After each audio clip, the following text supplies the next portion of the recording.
প্রথম আলোর অডিও সংবাদে স্বাগত। মেহেদী হাসান জানিয়ে দিচ্ছি দিনের প্রধান খবরগুলো। রাজধানীর 4টি বাস টার্মিনাল অতি দ্রুত স্থানান্তরের নির্দেশ দিয়েছেন প্রধানমন্ত্রী তারেক রহমান। 15 জুন রাজধানীর যানজট নিরসন ও ট্রাফিক ব্যবস্থাপনা আধুনিকায়ন সংক্রান্ত এক সভায় এই সিদ্ধান্ত হয়েছে বলে জানিয়েছেন প্রধানমন্ত্রীর উপ প্রেস সচিব হাসান শিপলু। তিনি জানান, ঢাকার যানজট নিরসনে 4টি আন্তনগর বাস টার্মিনাল শহরের বাইরে অতি দ্রুত সরিয়ে নেওয়ার নির্দেশ দিয়েছেন প্রধানমন্ত্রী তারেক রহমান। এর মধ্যে রয়েছে ফুলবাড়িয়া গুলিস্তান বাস টার্মিনাল, গাবতলী, মহাখালী এবং সায়দাবাদ যাত্রাবাড়ি বাস টার্মিনাল। সভার সিদ্ধান্ত অনুযায়ী ফুলবাড়িয়া গুলিস্তান বাস টার্মিনালটি কেরানীগঞ্জে স্থানান্তর করা হবে। মহাখালী বাস টার্মিনাল অস্থায়ীভাবে যাবে পূর্বাচলে এবং পরে স্থায়ীভাবে টঙ্গীর কাছে স্থানান্তরিত হবে। গাবতলী আন্তনগর বাস টার্মিনাল হিমায়তপুর এবং সায়দাবাদ যাত্রাবাড়ি বাস টার্মিনাল যাবে কাঁচপুরে।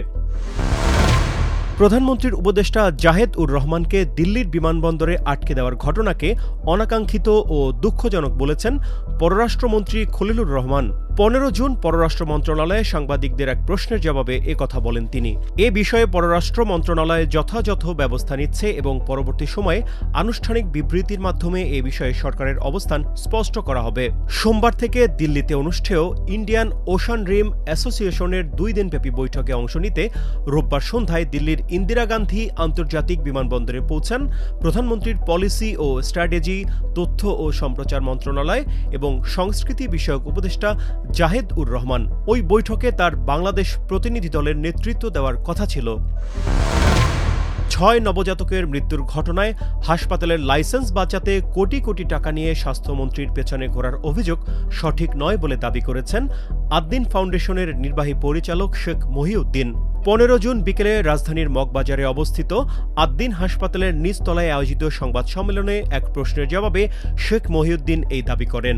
6 নবজাতকের মৃত্যুর ঘটনায় সরকার কর্তৃক লাইসেন্স বাতিল করার পর হাসপাতালটির বিভিন্ন সংস্কারের বিষয়ে জানাতে এই সংবাদ সম্মেলনের আয়োজন করে হাসপাতাল কর্তৃপক্ষ।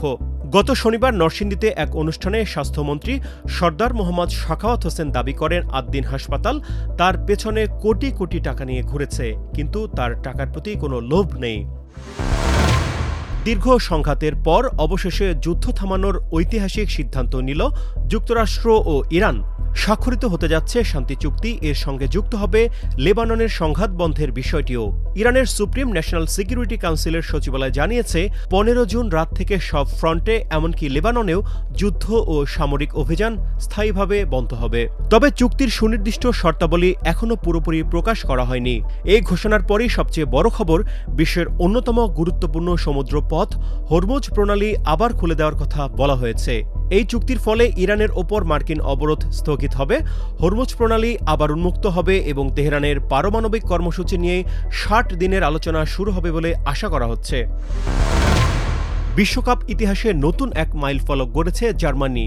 কুরাসাওকে 7-1 গোলে উড়িয়ে দেওয়ার ম্যাচে বিশ্বকাপ ইতিহাসে সবচেয়ে বেশি গোল করা দলের তালিকার শীর্ষে উঠে এসেছে 4 বারের বিশ্ব চ্যাম্পিয়নরা।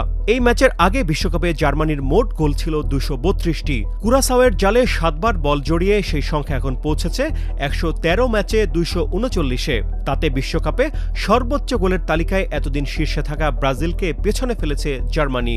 বিশ্বকাপে ব্রাজিলের মোট গোল 115 ম্যাচে 238টি। 2 দলই বিশ্বকাপ অভিযান মাত্র শুরু করল। শেষ পর্যন্ত কে শীর্ষে থাকে সেটি দেখার বিষয়। এই ছিল এখনকার মতো। প্রথম আলোর অডিও সংবাদ শুনুন আমাদের ইউটিউব চ্যানেল, ফেসবুক পেজ ও প্রথমআলো.com-এ।